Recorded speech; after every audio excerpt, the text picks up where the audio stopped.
single game of dice destroyed a kingdom. Brothers became enemies. But this story began much earlier with a sage, a god, and a vow that could not be broken. Today, let's begin Mahabharat.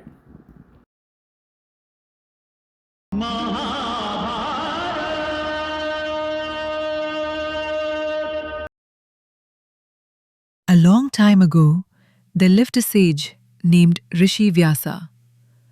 He was the son of the great sage Parasara and was known for collecting and organizing the holy books called the Vedas. Vyasa also created a huge and important story called the Mahabharata.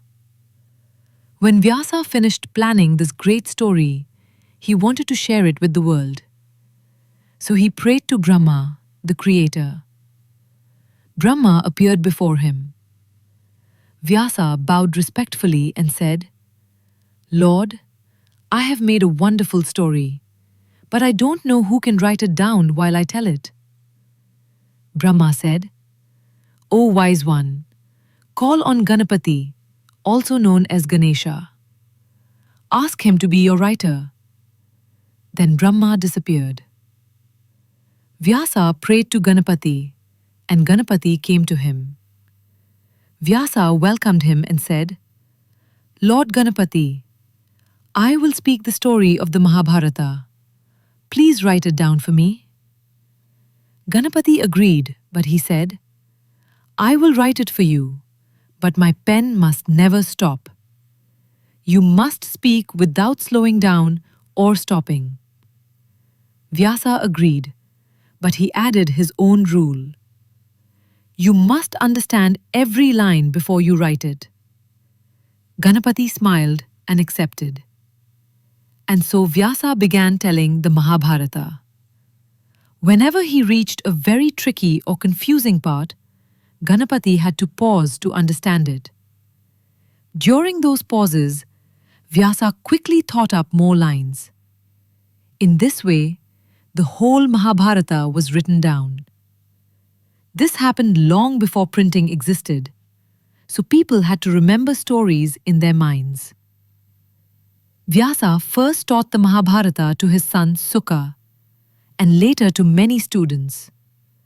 Without this, the story might have been lost. People say that the wise Narada told the story to the Devas, the gods, and Sukha told it to many other beings like the Rakshas, Gandharvas, and other demigods. One of Vyasa's best students, Vaisampayana, shared the story with humans. He told it during a big ceremony held by King Janamejaya. Later, a storyteller named Suta repeated Vaisampayana's version to a group of sages in the forest of Naimisa. The sages gathered around eagerly as Suta began. He said, "I heard this story from Vaisampayana during King Janamajaya's ceremony. After that, I traveled to many holy places and even went to the battlefield where the great war happened.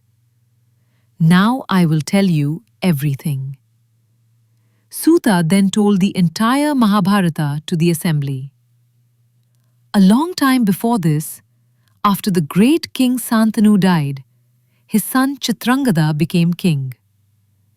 After him came Vichitravirya, who had two sons, Dhritarashtra and Pandu.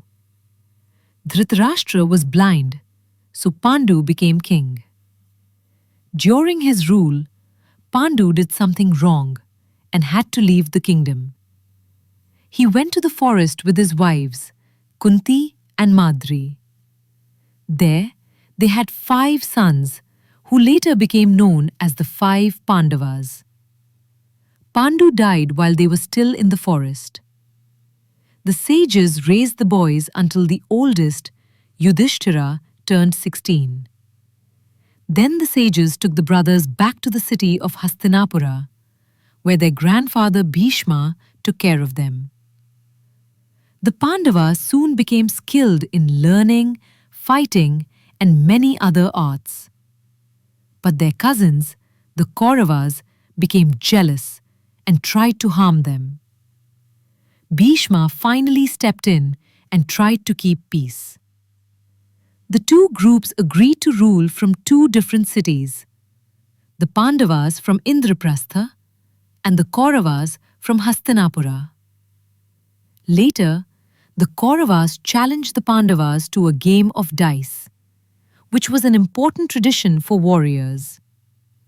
The Kauravas used Shakuni, a clever and tricky player, to beat Yudhishthira.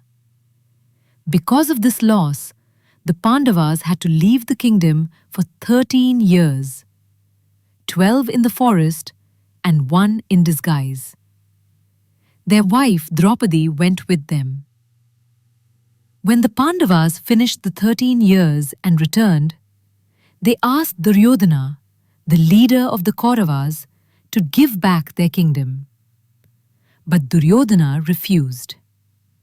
This led to a terrible war.